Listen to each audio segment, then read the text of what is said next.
हमारे साथ हैं एडवोकेट शेख शकील सर, जो तारुफ के मोहताज नहीं है। हम वेलकम करते हैं on behalf of the Janata of Jammu and Kashmir और पर्टिकुलरली डुग्गर प्रदेश। जिस कदर ये बेबाकी के साथ रूल ऑफ लॉ की बात करते हैं, जो भी एम्बेजलमेंट और नेक्सेस की बात चलती है, जो यहाँ के मेन स्ट्रीम मीडिया और न्यूज़पेपर्स वाले कतराते हैं, लेकिन ये बीइंग अ लॉ स्टूडेंट कानून के दायरे में बड़ी बेबाकी के साथ आवाज़ उठाते हैं और पब्लिक डोमेन में रखते हैं। पहले तो सर आपको सल्यूट है, जिस कदर आपने इतना बहुत बड़ा अमाउंट है सर। यहाँ की सीबीआई, एसीबी, विजिलेंस डरते हैं सर, अमाउंट बड़ा करोड़ों में सर। हिमगिरी प्रोजेक्ट की हम बात करते हैं। Welcome sir.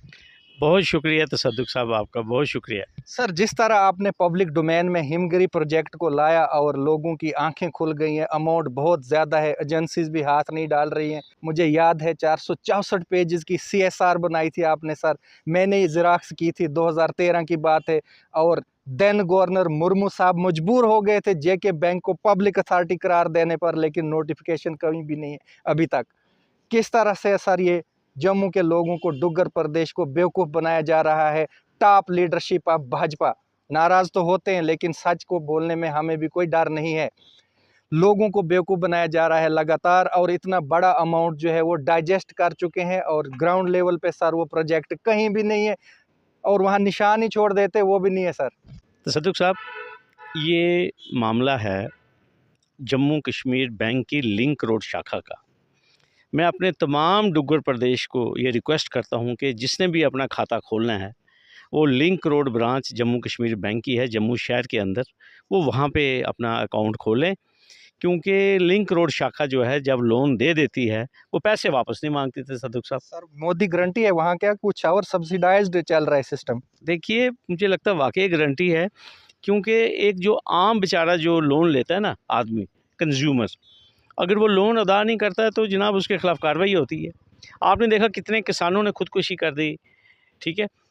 लेकिन ये कोई एक ऐसा लोन दिया लिंक रोड ब्रांच ने कि लिंक रोड ब्रांच उसका जिक्र ही नहीं करती, जम्मू कश्मीर बैंक बोलता ही नहीं है। और सबसे बड़ी बात यह है कि ये पैसा जो है 25 करोड़ एक और 4 करोड़ एक, जो प्रिंसिपल अमाउंट है तसद्दुक साहब, ये मैं आपको बता दूं, ये 29 करोड़ है जो कि असल है। और ये सूद डालकर अब ये कहीं 50-60 से भी ऊपर चला गया हुआ है। और सबसे मज़ेदार बात है कि ये जो लोन दिया गया था हिमगिरी इंफ्रास्ट्रक्चर को, ये दिया गया था वहाँ चंबा में 3 मेगावाट का बिजली का प्रोजेक्ट मिला था इनको। और जम्मू कश्मीर की जनता को ये पता होना चाहिए कि जो इसके प्रमोटर हैं, डायरेक्टर हैं, शेयर होल्डर हैं, ग्रंटर कौन है। ये जनाब हमारे ही अपने हैं, सारे अपने डुग्गर प्रदेश के जो हमारे नेता हैं ना, डॉक्टर निर्मल सिंह, उनकी जो वाइफ है ममता सिंह, जुगल किशोर जी हमारे MP साहब, कविंदर गुप्ता जी, ठीक है।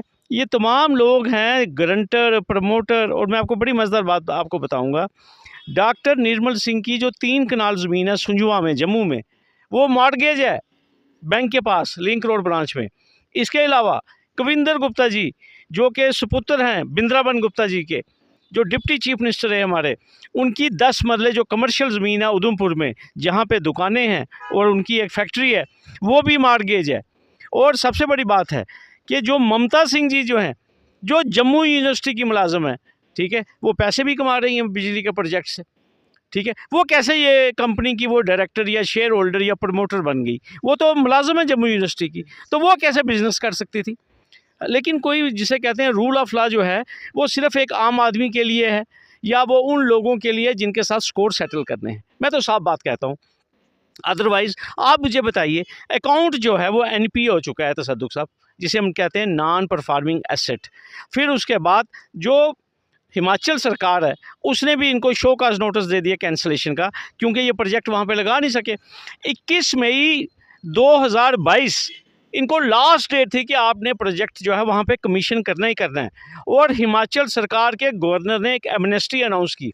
इन्होंने एमनेस्टी वाली जो डेट थी, वो भी डेट जो है वो भी चली गई। तो ये सारा प्रोग्राम मुझे खटोखटी लग रहा है तसद्दुक साहब। कोई समझ नहीं आ रही कि ये इतना पैसा, करोड़ों रुपए का, ये पैसा गया कहाँ? जब प्रोजेक्ट में ये पैसा लगा नहीं, अकाउंट NPA हो गया, तो बैंक भी खामोश है, हिमाचल प्रदेश सरकार भी खामोश है, और जो एजेंसीज़ हैं वो भी खामोश हैं। अब हमें सारी उम्मीद जो है वो सचिन कुमार वैश्य जो हैं, जो हमारे रिटर्निंग अफसर हैं, हम उनसे पूछेंगे कि सचिन जी आप ये बताइए कि भैया जब 2019 का फार्म भरा एमपी जुगल किशोर जी ने, उसमें वो मेंशन करते हैं कि जनाब मेरे ऊपर 34 करोड़ रुपए की लाइबिलिटी है, ये लिखा है उन्होंने अपने फार्म में। लेकिन जो अभी फार्म भरा आज से कोई हफ्ता पहले, तो वो पैसा मेंशन ही नहीं है, वो लाइबिलिटी मेंशन ही नहीं है। अगर तो उन्होंने ये लाइबिलिटी क्लियर कर दी है, तो जम्मू कश्मीर की जनता को, डुग्गर प्रदेश की जनता को, जिनकी वो नुमाइंदगी करने जा रहे हैं तसद्दुक़ साहब, ज़रा रोशनी डालें, ज़रा बताएं कि भैया ये मिसमैच क्यों है। ठीक है, पिछली दफ़ा आप कह रहे हैं 19 में मार्च महीने में कि भैया 34 करोड़ लाइबिलिटी बैंक की, इस बार आपने उसका कोई जिक्र नहीं किया। अगर आपने लाइबिलिटी क्लियर कर दी है तो हमें बैंक का, लिंक रोड ब्रांच का हमें एनओसी दिखा दीजिए, या एमडी या चेयरमैन जेके बैंक कहे कि हाँ जी जेके बैंक को हमारा जो पैसा है वो मिल चुका है, हमने कोई सेटलमेंट कर ली है, जो मर्ज़ी किया है। लेकिन क्या ये जनता को जानने का हक़ नहीं है तसद्दुक़ साहब? बिल्कुल सर, जैसे हम एनफोर्समेंट डायरेक्टरेट की बात करें, अमाउंट भी बहुत बड़ा है, क्या वो भी डर चुके हैं? एसीबी है, विजिलेंस है, एसआईए है, बहुत सारी एजेंसीज है। जब किसी को टारगेट करना हो इन्होंने पॉलिटिकल इन्फ्लुएंस से, तो ये तो छोटे छोटे 500 वालों को पकड़ते हैं। तो अभी अमाउंट ज़्यादा है, क्या ईडी भी डर चुकी है, जो कंट्री की टॉप मोस्ट एनफोर्समेंट डायरेक्टरेट है? देखिए, सुप्रीम कोर्ट ने कहा था सीबीआई के मतलब कि ये केज्ड पैरट है। क्या बोला था? Caged parrot. तो ईडी भी केज्ड पैरट है। उनको जब इशारा आएगा तो तभी वो काम करेंगे। या कोई हाई कोर्ट कोई सुओ मोटो इस मेरे इंटरव्यू को, या जो मैं समाज में बोल रहा हूँ, या तो हाई कोर्ट इसको जनहित याचिका ट्रीट करे और पूछे इनको एजेंसियों को कि भाई क्या आपने सिर्फ पर्टिकुलर लोग जो हैं उनको टारगेट करना है? ठीक है, लेकिन ये मैं विद फैक्ट्स एंड फिगर बात कर रहा हूँ, और अगर मैं गलत कह रहा हूँ तो मेरे खिलाफ कानूनी कार्रवाई की जाए कि भाई ये इम्पॉर्टेंट लोगों की इज्जत उछाल रहा है, किसी की इमेज को टार्निश कर रहा है। मैं कह रहा हूँ कि ये डिफ़ाल्टर है। क्यों? क्योंकि ये सूचना बाहर निकालते ही नहीं। देखिए ना, आरटीआई में भी सूचना मांगी, नहीं दी इन्होंने। लेकिन फैक्ट ये है कि 29 करोड़ रुपया प्रिंसिपल अमाउंट है लिंक रोड शाखा का। 3 टर्म लोन थे, 25 करोड़ एक दिया हुआ है, 4 करोड़ एक दिया हुआ है। तो मैं कह रहा हूँ ना, ये पैसा कहाँ गया? और लोन जो है वो एनपीए हो गया। तो जो एनपीए लोन हो जाता है तो उसके खिलाफ कार्रवाई होती है, सरफेसी होती है, वहाँ ढोल बजाए जाते हैं, डिफ़ाल्टरों की प्रॉपर्टियाँ जो हैं वो कुड़क की जाती हैं, अखबारों में इश्तेहार लगते हैं, तस्वीरें आती हैं। लेकिन आपने देखी ममता सिंह जी की तस्वीर अखबार में? दिवालिया निकलता है। आपने देखी डॉक्टर निर्मल सिंह की कोई फ़ोटो किसी अखबार में, एक्सेलसियर में, स्टेट टाइम में, किसी चैनल में जम्मू कश्मीर बैंक ने कोई सरफेसी की? क्या डॉक्टर निर्मल सिंह की प्रॉपर्टी कुड़क हुई, कोई अटैच हुई? हमने तो सुना नहीं। आपत्तिजनक है और निराशाजनक है सर। ये बहुत बड़ी ट्रेजेडी और काजुअलिटी है हमारे न्यूज़पेपर्स की और मीडिया की।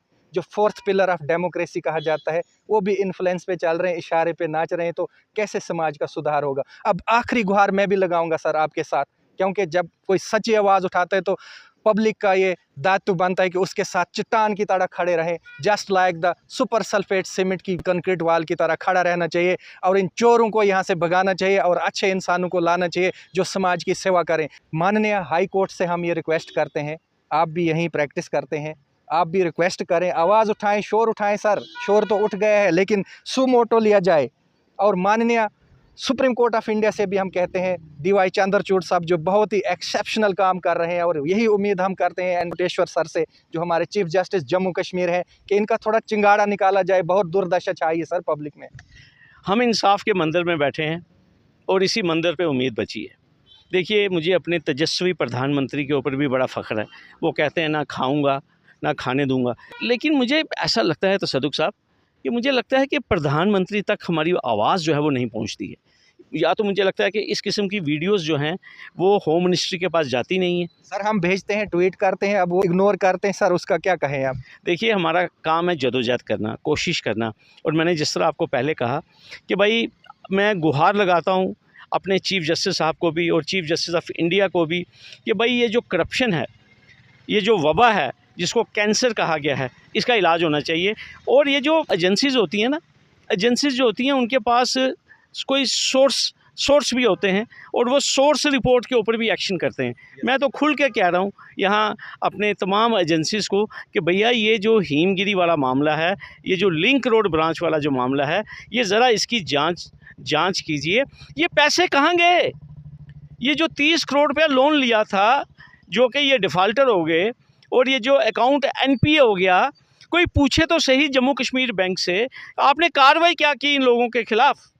जब इनकी कोठियाँ, इनके मकान, इनकी ज़मीनें, इनकी जायदाद, इनकी गाड़ियाँ सब कुछ मॉर्गेज है, तो कार्रवाई कब होगी? किसका इंतज़ार हो रहा है?